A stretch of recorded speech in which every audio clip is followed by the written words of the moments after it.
Hello viewers, আসসালামু আলাইকুম। সবাই কেমন আছেন? আমি তো আলহামদুলিল্লাহ আপনাদের দোয়ায় অনেক ভালো আছি। তো গতকাল আপনাদেরকে আমি একটি ভিডিও দিয়েছিলাম, সেটি হচ্ছে ওই ডাইনি মাগিনুরের কাজিন অর্থাৎ চাচাতো বোন মাল্টি শারমিন। এবং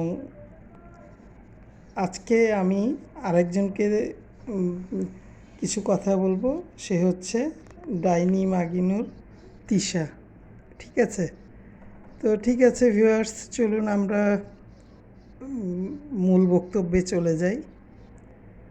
তো মাল্টির ভিডিও যা আমি দিয়েছিলাম সেটা মনে হয় ওর ডোজটা একটু কম হয়ে গিয়েছে। ঠিক আছে, এখন ওকে নিয়ে আমি ভিডিও দিব, কয়েকটা দিন একটু অপেক্ষা করবেন আপনারা, কারণ আমি একটু পার্সোনাল কিছু কাজে বিজি ছিলাম আজকেও, যার জন্য আমার একটু লেট হয়ে গেল আজকে। তো যাই হোক, আমরা ডাইনি মাগিনুর সম্পর্কে চলে যাই, কিছু বিষয়ে কথা বলি। যেমন ডাইনি মাগিনুর একটা ভিডিওতে বলেছে যে স্বামী আমাকে কন্ট্রোল করতে পারে না কেন। হ্যাঁ, কেন বলে কমা, ঠিক আছে, এখানে একটা কোশ্চেন মার্ক হবে, তাই না? স্বামীর চেয়ে বেশি ভালোবাসছি পরিবারকে। আচ্ছা, ওকে ফাইন, কমা, সার্টিফিকেট নিয়ে কি সেটা জানি না, হয়তো ভিডিওতে আছে। আর থাম্বনেলের উপরে ছিল যে বসুন্ধরার মালিকের মেয়েকে, মানে সে বিয়ে করায় নিয়ে আসছে আর কি, বসুন্ধরার মালিকের মেয়ে নিয়ে কথা বলবো। বল ব বানানটা হচ্ছে এরকম। আর মার মাথায় লবণ রেখে বড়ই খাচ্ছে আর কি। যাই হোক, এটা তো আমি আমার দিক থেকে একটা কথাই আমি মনে করি, তাকে আমি কিছু যে কথাটা প্রথমে বলবো সেটা হচ্ছে, স্বামী আমাকে কন্ট্রোল করতে পারে না কেন। আচ্ছা, কেন পারবে, কেমনে পারবে, এটা আমার কোশ্চেন। উত্তরটা অবশ্যই দিয়েন ডাইনি আপু। হ্যাঁ, উত্তরটা অবশ্যই দিবেন। আপনার স্বামী আপনাকে কন্ট্রোল করতে পারে না কেন, আপনি এই কোশ্চেনটা যেহেতু করেছেন, তো আপনাকে আমি বলি, আপনাকে কন্ট্রোল করতে পারে না, আপনি তার মাকে আপনি তো ডিসরেসপেক্ট উচ্চারণটা যা করেছেন সেটা তো আর নাই বললাম, আর আমি তো ব্যঙ্গ করবো না আপনাকে। আপনি কি ডিসরেসপেক্টের উচ্চারণটা কি করেছেন এটা জনগণ এর আগে আপনাকে বলে দিয়েছে। যাই হোক, আপনি আপনার হাজব্যান্ডের অর্থাৎ দেশি কুত্তা নাজমুল বাপ্পির পুরনো ভিডিও, মানে একদম পুরনো, আজকে থেকে ধরেন 3 থেকে 4 বছর আগের ভিডিওতে গেলে, যখন ওনার মা অর্থাৎ নাজমুল বাপ্পির মা বেঁচে ছিলেন আর তার শাশুড়ি, তো তার ভিডিওতে না, নাজমুল বাপ্পির ভিডিওতে আপনি দেখবেন তার ফ্যামিলি ব্লগে বেশিরভাগ যখন সে রান্নাঘরে ঢুকতো বা উপর থেকে নিচে এসে কাজ করতো বা নিচে থাকা অবস্থায় কাজ করতো, তখন তার চেহারার দিকে কিন্তু কোনো মতেই তাকানো যাইতো না, এবং সে কী যে একটা মানে বিরক্তি, এবং সে মানে হাজব্যান্ডের প্রত্যেকটা কথায় বাঁকা বাঁকা উত্তর দিত। অনেক আগের একটা ভিডিওতে, মেবি ওটা নাজমুল বাপ্পি ভিডিওটা ডিলিট করে দিয়েছে, আমি অনেক খুঁজেছি, এই গতকালকেও খুঁজেছি, তার আগেও খুঁজেছি, মেবি ওই ভিডিওটা ডিলিট করে দিয়েছে। নাজমুল বাপ্পি মেবি হয়তো কোনো কিছু বলেছিল, মানুষ মরে গেলে সম্পত্তি কার হয়, তখন সে এরকম একটা অ্যান্সার দিয়েছিল যে আগে মরুক তারপরে না, নাকি এই টাইপেরই কিছু আর কি, নেগেটিভ, যেটা কিনা নাজমুল বাপ্পি বল, ছি ছি ছি, তুমি এমন করে কথা বললা, আমার ভিউয়ার্সরা কি বলবে তোমাকে। তো এই হচ্ছে ডাইনি তিশা খুব ভালো, সব দিক দিয়ে ভালো। স্বামী কন্ট্রোল করতে পারে না তাকে। কেন পারে না জানেন? তার পুরনো ইতিহাসে যদি আপনি ফিরে যান, এবং আপনারা হয়তো ইতিমধ্যে তো এটা সবাই জানে ইউটিউবে যে তার কয়টা বিয়ে, কোথায় কোথায় প্রেম, এবং পরকীয়া রানী যে যাকে বিয়ে করেছে, মানে পরকীয়া করে বিয়ে করেছে, সে হচ্ছে আরিফ, হ্যাঁ, মরিয়মের স্টেপ ফাদার। তো তাকে বিয়ে করেছে, সেই লোকের সাথে প্রেম হওয়ার পরে তারপরে তো তার সংসারটা ভাঙলো। তার আগে এই পরকীয়া রানীর হাজব্যান্ড আরিফ, সে ডাইনি মাগিনুরের ক্লোজ ফ্রেন্ড ছিল, বয়ফ্রেন্ড আর কি। তো আপনারা বিয়ের পরে কোনো মেয়ের বয়ফ্রেন্ড থাকে কি না আমার তো ভাই জানা নাই, থাকলে থাকতেও পারে, কিন্তু তার ছিল। এবং সে এক সময় ডাইনি মাগুনিরকে বলেছিল যে আপনাকে আমি পাই নাই, কিন্তু আমি আপনারা আমি দেখে ছাড়বো, এবং মানে আপনাদের ফ্যামিলির একটা যে কোনো সদস্যকে বিয়ে করব, বা মানে কোনো একটা ক্ষতি করব আর কি। তো সেই বিষয়টা কি বাপ্পি জানে না? জানে। এখানে কন্ট্রোল করার মতো তো সে না, কারণ কন্ট্রোল তাকেই করা যায় যার ভিতরে সেরকম যোগ্যতা, গুণ, শিক্ষাগত যোগ্যতা বা মেধা বা যেরকমই হোক, ফ্যামিলি স্ট্যাটাস উন্নত, তাকেই কন্ট্রোল করা যায়। আপনি একটা বস্তির মেয়েকে নিয়ে এসে, আপনি বস্তির সব মেয়ে যে খারাপ তা কিন্তু না, মানে কিছু কিছু শ্রেণী থাকে না, যেমন তার নেচার খারাপ, তার সব কিছুই খারাপ থাকে, এই টাইপের কিছু মেয়ে আছে। তো সেই জন্যই বাপ্পি অর্থাৎ দেশি কুত্তা তাকে কন্ট্রোলের মধ্যে রাখতে পারেনি, কখনোই পারে নাই, এবং এখনও পারে না। এটা আপনারা ভিডিও যদি মনোযোগ সহকারে দেখেন অবশ্যই পাবেন।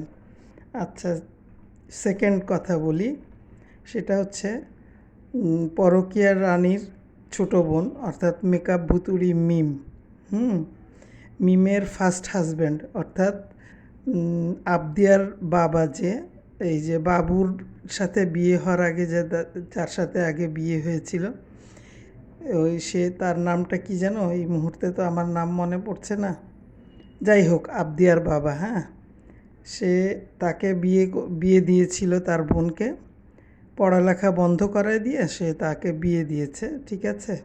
নিউ মার্কেটে খুব সম্ভবত ওর দোকান, সানি, সরি নাম মনে পড়েছে, সানি। আচ্ছা যাই হোক, ওই সানির সাথে পরিচয়টা কিভাবে ছিল, মানে কিভাবে পরিচয় হলো, তার পরিচয়টা ছিল তার বন্ধু, সেটাও তার বয়ফ্রেন্ড, ঠিক আছে। তো এখন বিয়ের পরে এত, মানে আমরা তো দুইটা চোখের সামনে আসলো আমাদের, ঠিক আছে, আমরা এই দুইটা যেহেতু আমাদের সামনে আসলো, তো দুইটা নিয়েই কথা বলি। তো এই দুইজনের মধ্যে একজন তো তার উপরে বিরক্ত হয়ে, তার দুঃখ পেয়ে, কষ্ট পেয়ে সে তার বোনের দিকে হাত বাড়িয়ে তার বোনের সংসারটা নষ্ট করে তাকে বিয়ে করেছে পরকীয়া করে। আর সানিকে সে তার বোনকে ধরায় দিছে, ঠিক আছে, বোনকে ধরায় দিছে মানে কি, মেকআপ ভুতুলির অবস্থা বা যাই হোক, এটা চেহারা নিয়ে তো আসলে কিছু বলা উচিত না, আপনারা তো অবশ্যই তার ফেসটা লক্ষ্য করেছেন। তো ওই মেকআপ ভুতুড়িকে ধরায় দেওয়ার পর এখন সানির ফ্যামিলি তো হচ্ছে একটা মোটামুটি মার্জিত ফ্যামিলি। তো সেই ফ্যামিলিতে গিয়ে তার যে চালচলন, উগ্রতা, মানে যা কিছুই ছিল সেগুলো তাদের মধ্যে অ্যাডজাস্ট হয় নাই, সেটা চলে গেছে, মানে ওদের মধ্যে ডিভোর্স হয়ে গেছে। মূল বিষয় এবং কারণ আমি যেটা মনে করি সেটা হচ্ছে এই নাজমুল আর তিশাকে সানি প্রায় বাজে কথা বলতো, বাজে কথা মানে কি, তাদেরকে বলতো যে তারা এমন, তারা ওই রকম, মানে খারাপ ইঙ্গিত করে বলতো যে তাদের নেচার এমন। তো এগুলা সে নিতে পারে নাই, হ্যাঁ, কল রেকর্ড ফাঁস হয়ে যাওয়ার পর সে যখন পুরোপুরি জানতে পারলো যে মিম জানতে পারলো যে আমার হাজব্যান্ড আমার বোন দুলাভাইকে এইসব কথা বলেছে, তখন থেকে তার ভিতরে একটা ক্ষোভ যে এর সংসার করব না। তো যাক, ওর বিষয়ে এখন তো কথা আমি বলতে চাচ্ছি না। আমি অ্যাকচুয়ালি আপনাদের সাথে মূলত ডাইনিকে নিয়েই কথা বলবো। তো এই যে দুইটা সংসার কার জন্য ভাঙলো? এই ডাইনি তিশার জন্য ভাঙলো না? অবশ্যই এর জন্য দায়ী ডাইনি মাহিনুর বা মাগিনুর, আপনারা যেটাই গ্রহণ করতে পারেন করবেন। আচ্ছা, সে খুব ভালো, খুবই ভালো। তার বাসায় সে অনেক গুণবতী, অনেক কাজ করে, অনেক, কিন্তু দুইটা কাজের লোক, একজন রান্না করে আর একটা হচ্ছে তার কাজিন, মামাতো বোন খুব সম্ভবত।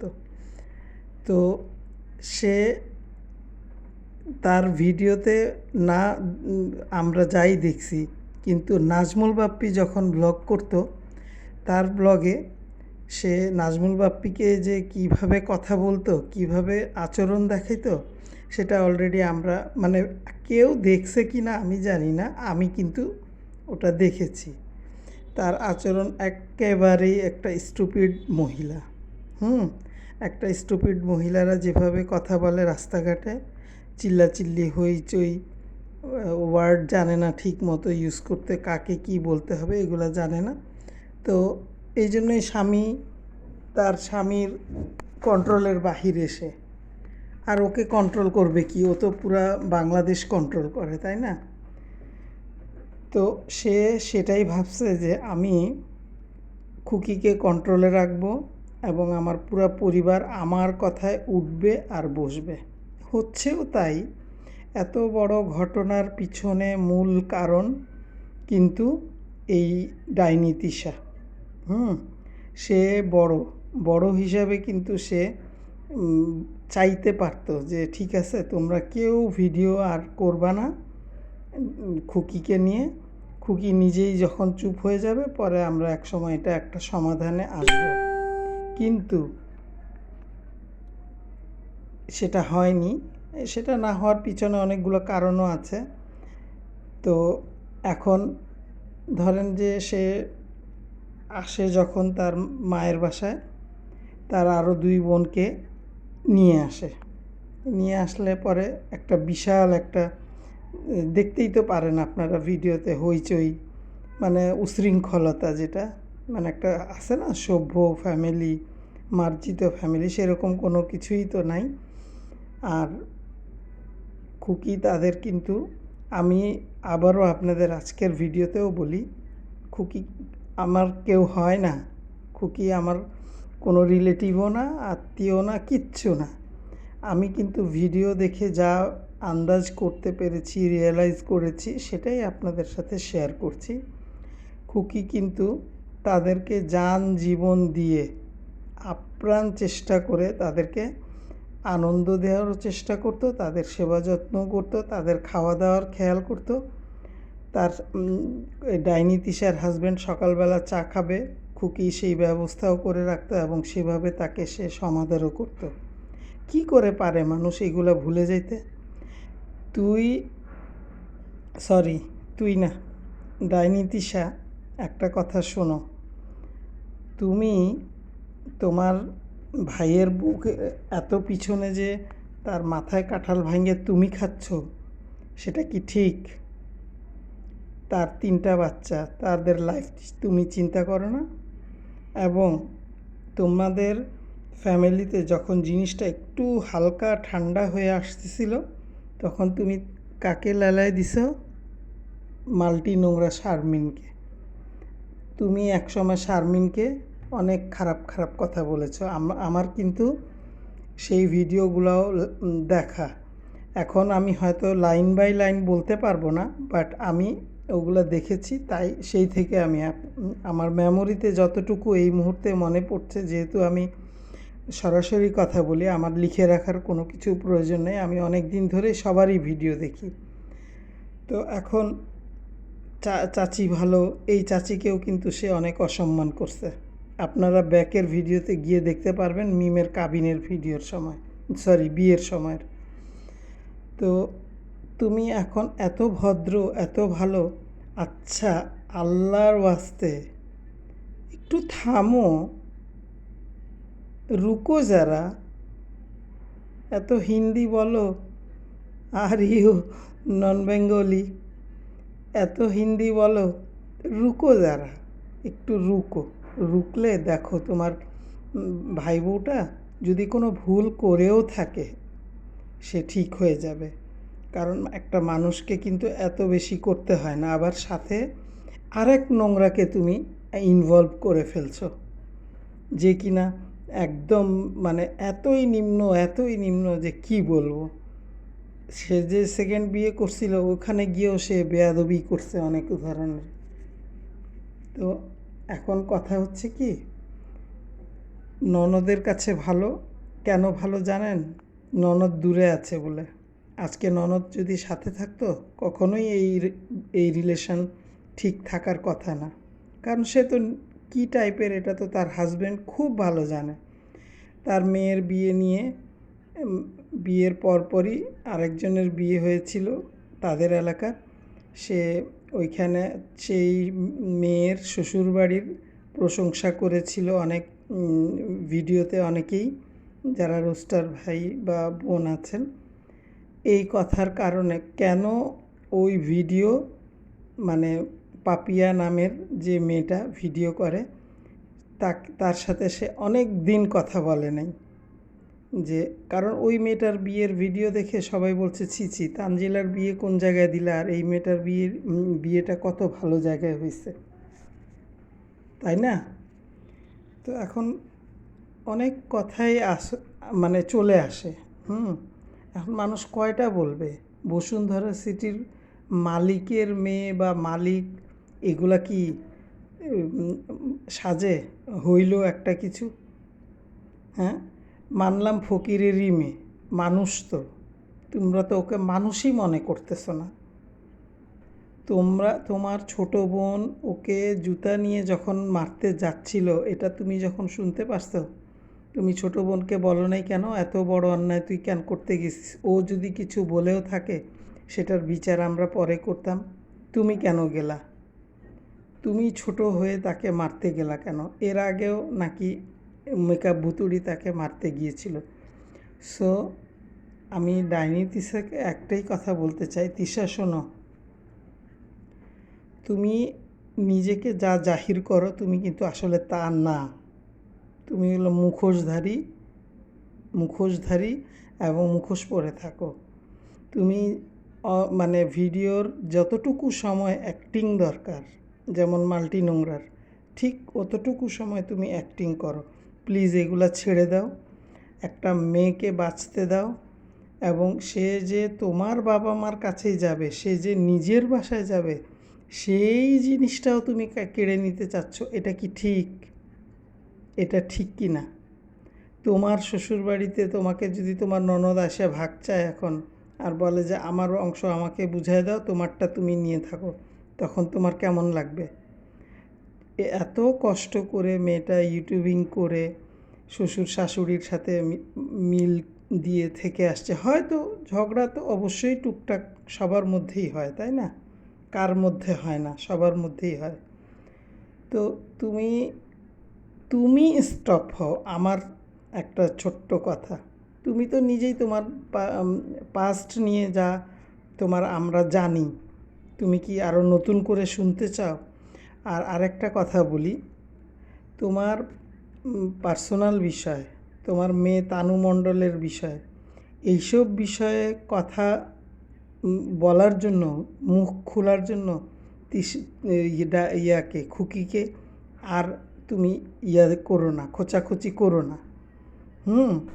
যখন সে মুখ খুলবে তখন তুমি কিন্তু মানে তোমার কি বলবো, মানে একদম নিজেকে শেষ করে দেওয়ার মতো ইচ্ছা হবে, তাই না? সে জাস্ট এতটুকু বলেছে যে একটা কথা বলেছে যে এই বাদাইম্মা শাহিন জুয়া খেলে, মদ খায়, বা যাই হোক, বা তার আগেও আরেকটা বিয়ে হয়েছিল, এই কয়েকটা আরও দুই একটা কথা খুকি সম্ভবত বলেছে। আর তোমার শাশুড়ি মারা যাওয়ার আগে তুমি 18 দিন বা 17 দিন তার সাথে কথা না বলে ছিলা। তারপরে যখন তুমি